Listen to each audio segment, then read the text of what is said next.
There is someone in your life right now, maybe someone you see every day, who is not who you think they are. They smile at you. They laugh with you. They may have even told you they love you.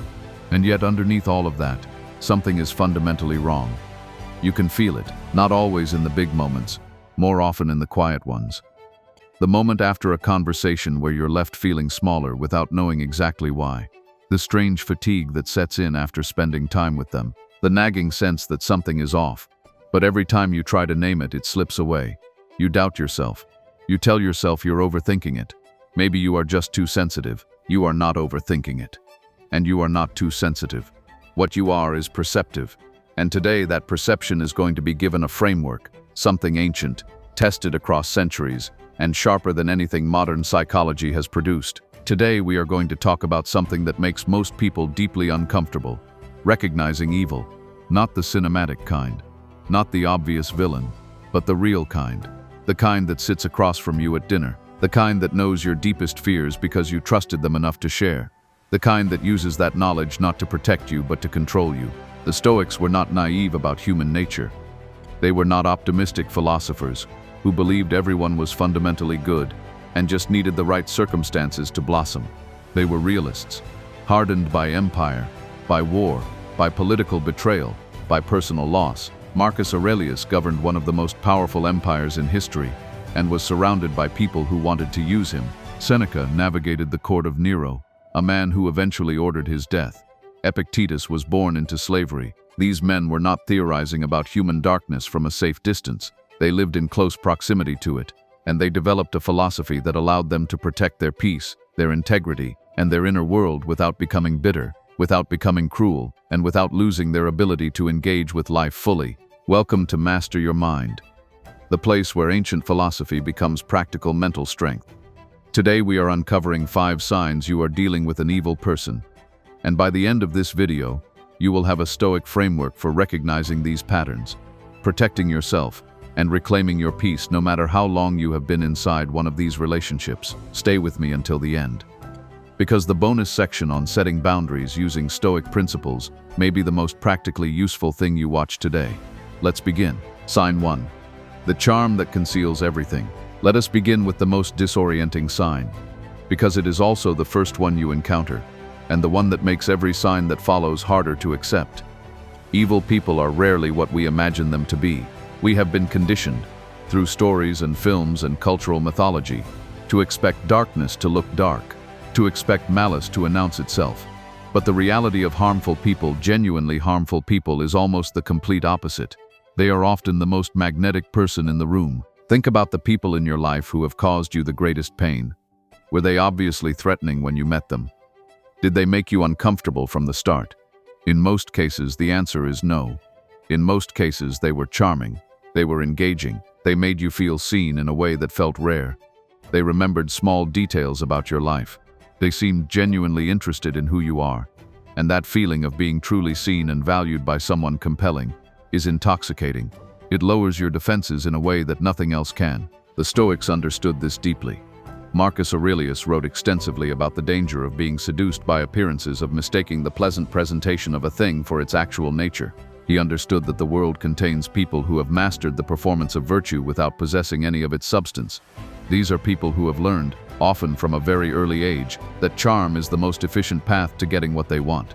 And so they have refined it. They have made it into an instrument. Here is what makes this particular sign so difficult to detect early. The charm is not always fake in the beginning. Sometimes it is entirely genuine. They do find you interesting. They do enjoy your company. They do feel something real toward you at the start. The problem is that their interest is fundamentally conditional. It is tied to what you offer them, your admiration, your resources, your social access, your emotional labor. The moment those things become less available, or the moment you begin asserting your own needs in ways that conflict with theirs, the warmth begins to cool. And what replaces it reveals the truth that the charm was concealing all along. Watch for the cracks. They always appear. A person of genuine character will handle disappointment with grace. They will handle disagreement with curiosity. They will handle being told no with respect. A person whose charm is a costume will respond to these same situations with something very different.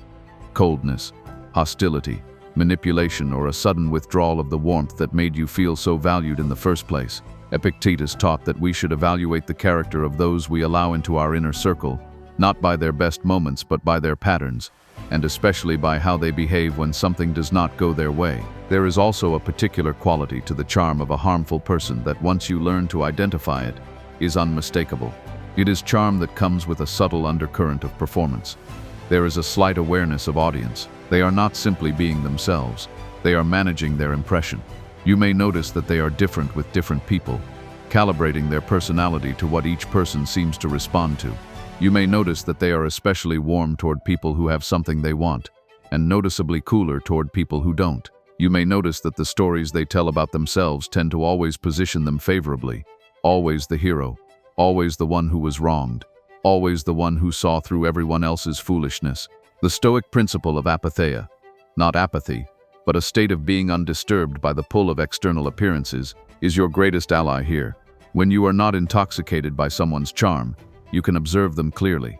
You can notice the small inconsistencies. You can see how they treat the waiter, the junior employee, the person who can do nothing for them. True character does not perform. It simply is. And the surest way to see it is to watch someone when they believe no one important is watching. Take your time with people. The Stoics were not advocates of rushing judgment, but they were advocates of sustained, clear-eyed observation. Give yourself permission to enjoy someone's company, while keeping a part of your mind engaged, watching, noting, and filing away what you see, not with paranoia, with discernment. There is a profound difference between those two things. Sign 2. The absence of empathy. If charm is the door through which evil people enter your life, the absence of empathy is the room you find yourself in once you're inside, and it is one of the most disorienting experiences a human being can have, to realize that someone you care about, someone you have trusted and perhaps loved, does not actually feel what they are doing to you, cannot feel it, or chooses not to. Empathy is not a soft skill. It is the foundational infrastructure of all human connection. It is what allows us to feel the weight of another person's experience, to adjust our behavior based on how our actions land, to genuinely want good things for people we care about. Without it, relationships are not relationships. They are transactions, and for some people that is all a relationship ever is. Marcus Aurelius wrote about the interconnectedness of all human beings, the idea drawn from Stoic cosmology, that we are all expressions of the same rational nature, all sharing in a kind of universal community. He wrote in his private journals about the importance of considering the well-being of others as inseparable from our own. This was not sentiment for him. It was philosophy. It was a reasoned conclusion about how a rational being ought to move through the world, and it stands in direct contrast to the orientation of someone who lacks empathy, someone for whom other people's suffering is simply not a relevant data point. The absence of empathy shows up in ways both large and small. In the large moments, it looks like someone who responds to your grief with indifference, who meets your pain with impatience, who turns a moment that should be about your suffering into a conversation about themselves. But it also shows up in the small, accumulated moments that are easier to dismiss individually, but form a clear pattern over time. The friend who never asks how you are.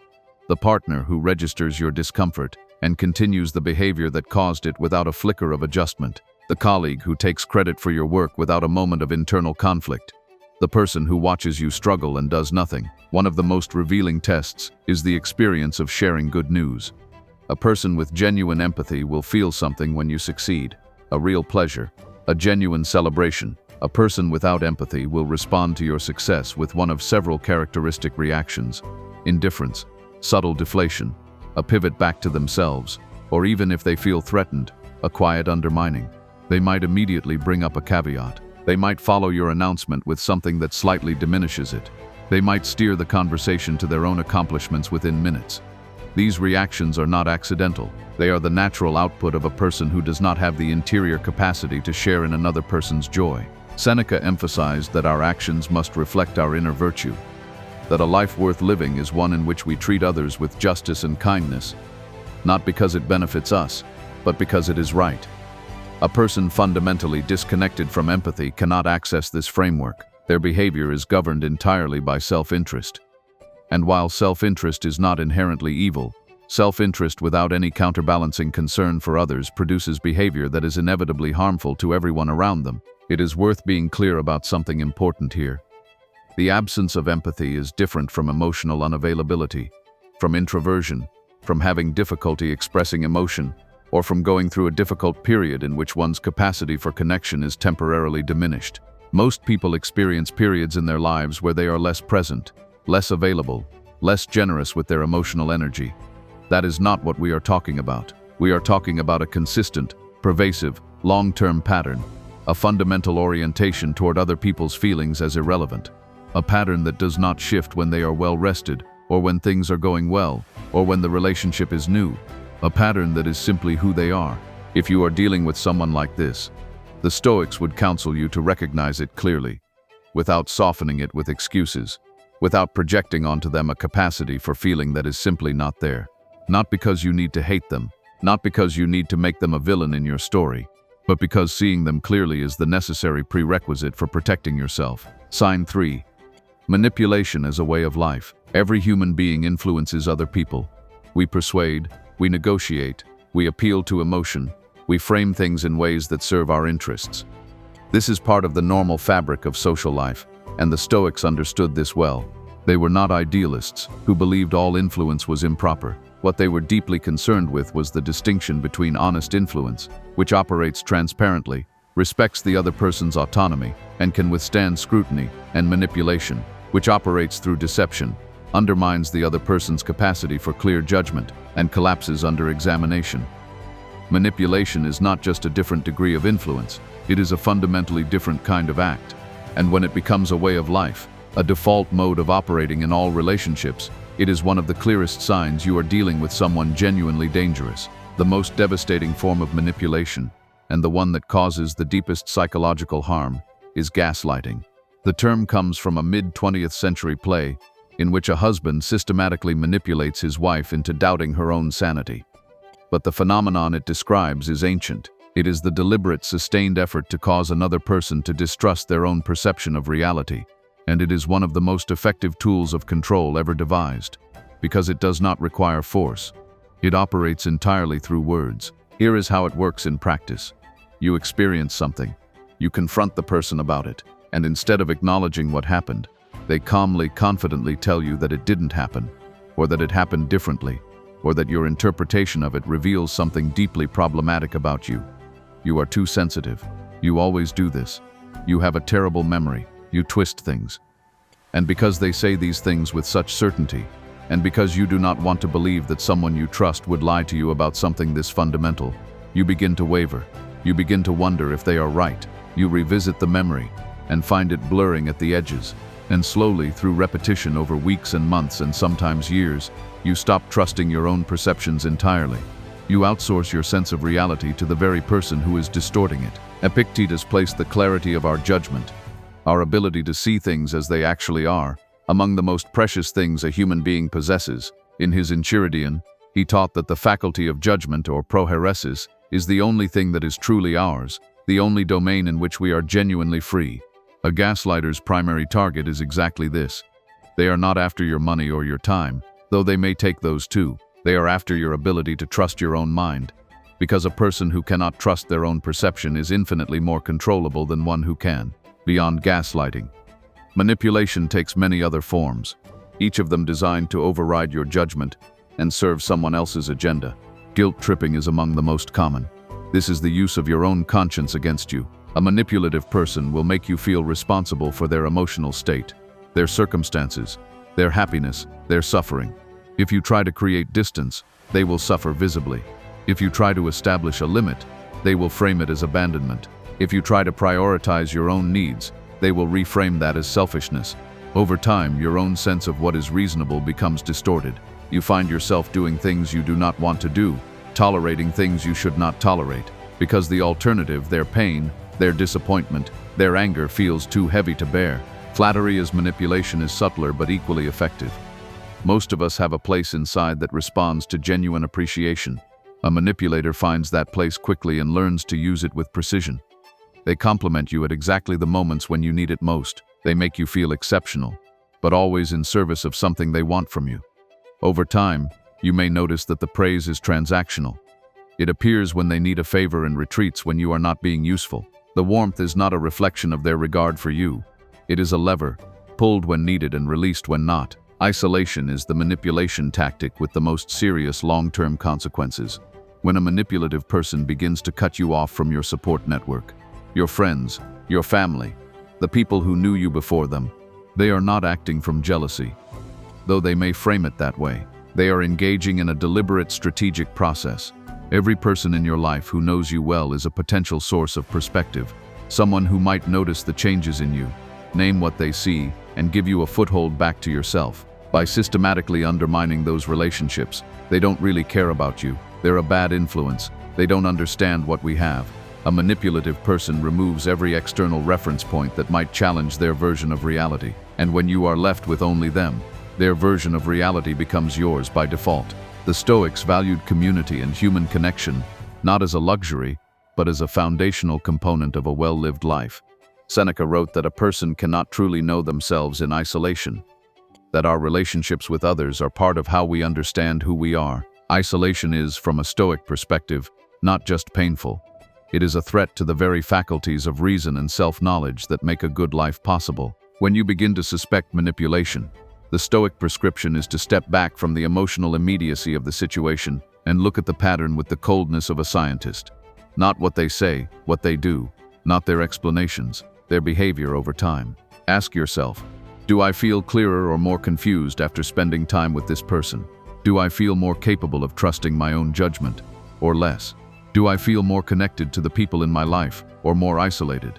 Do I feel better about who I am, or worse? The answers to these questions are more reliable than any argument they can offer. Sign 4. The obsessive need to control. Of all the principles in Stoic philosophy, few are more central than this one. The only domain in which a human being is truly free is their own inner life.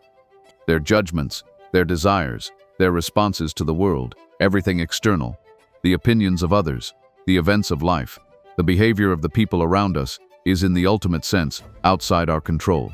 And the Stoics believed that wisdom consists largely in learning to make this distinction clearly, consistently, and without resentment. You are sovereign over your own mind, over nothing else. A controlling person operates from the exact opposite philosophy.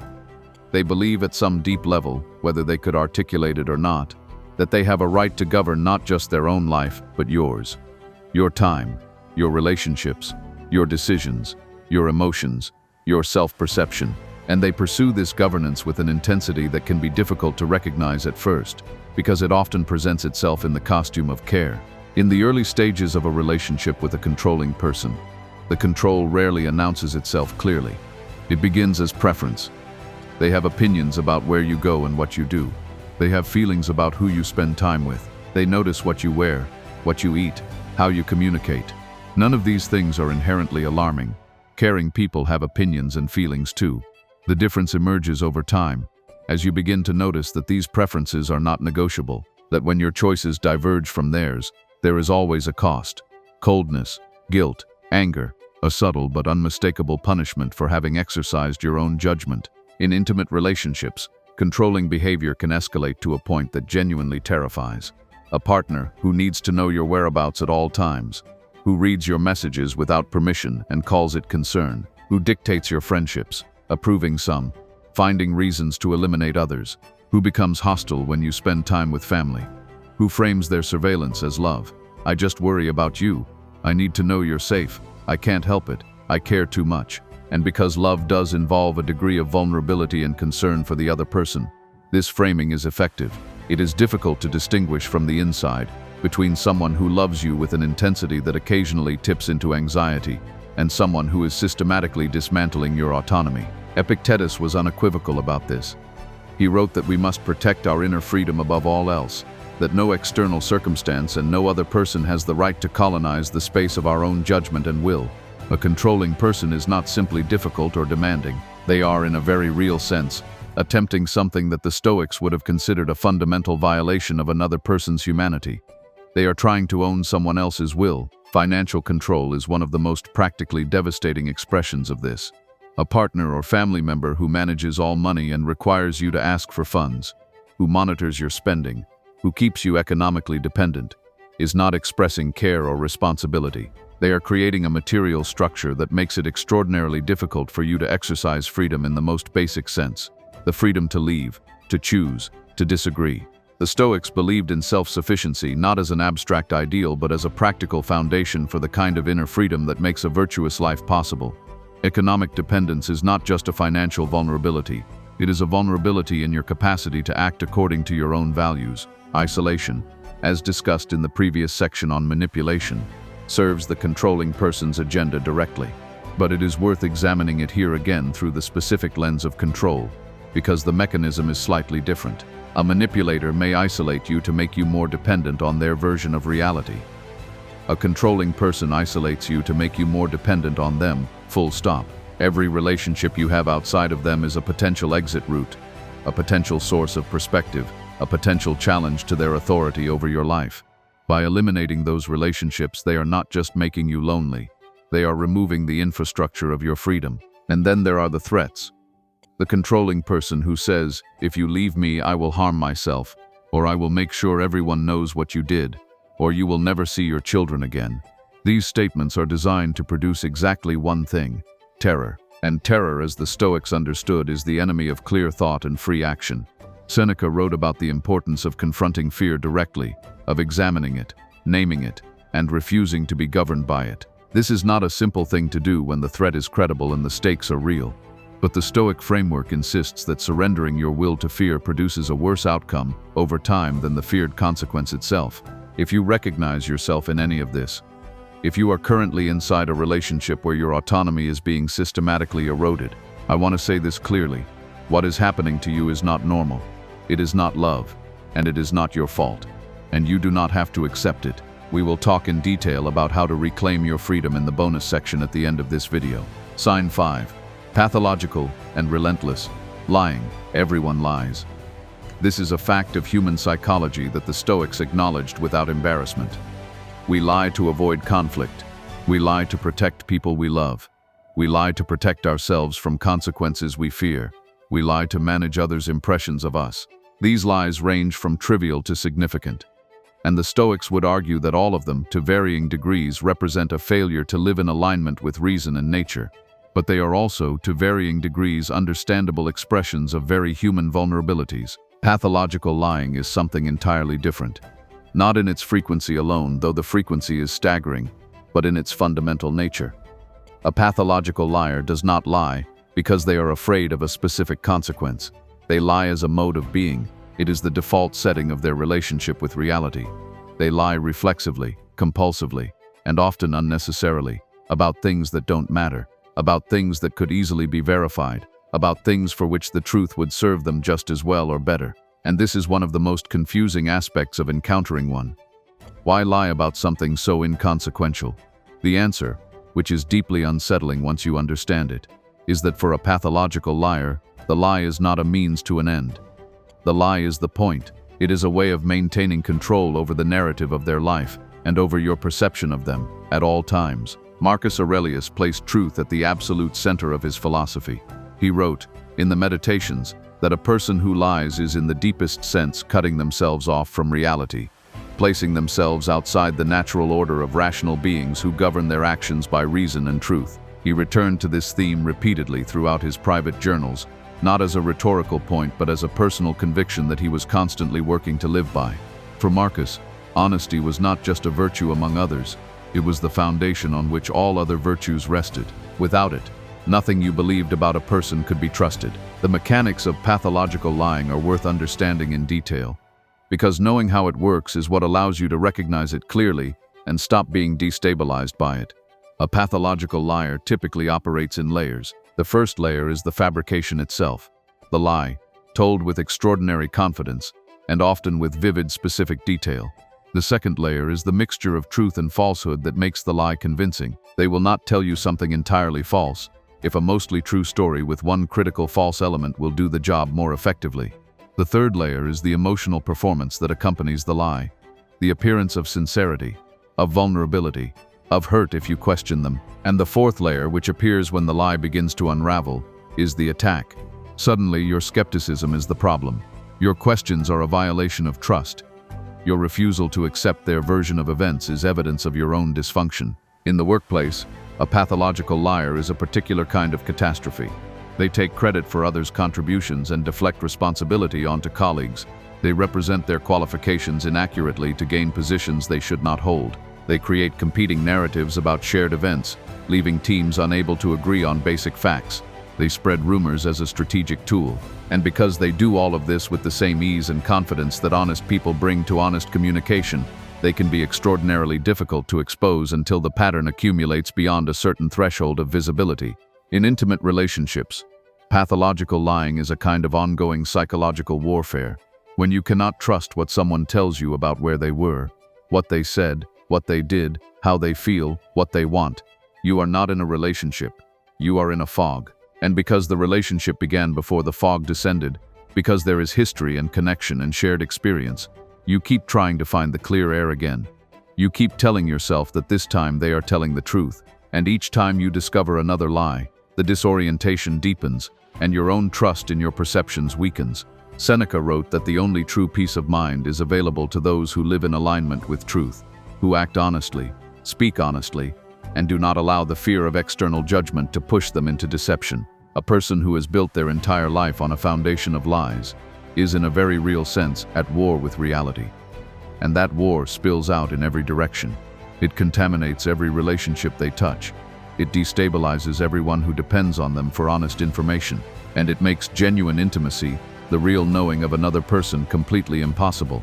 You cannot truly know someone who is constantly performing a version of themselves designed to achieve a specific effect. The most reliable diagnostic test for pathological lying is this.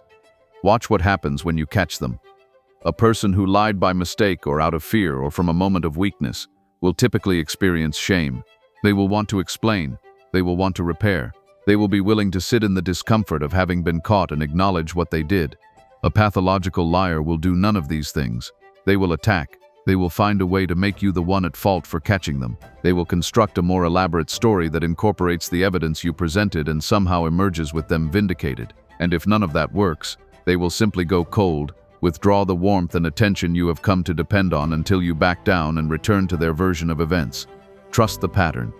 The words will always change.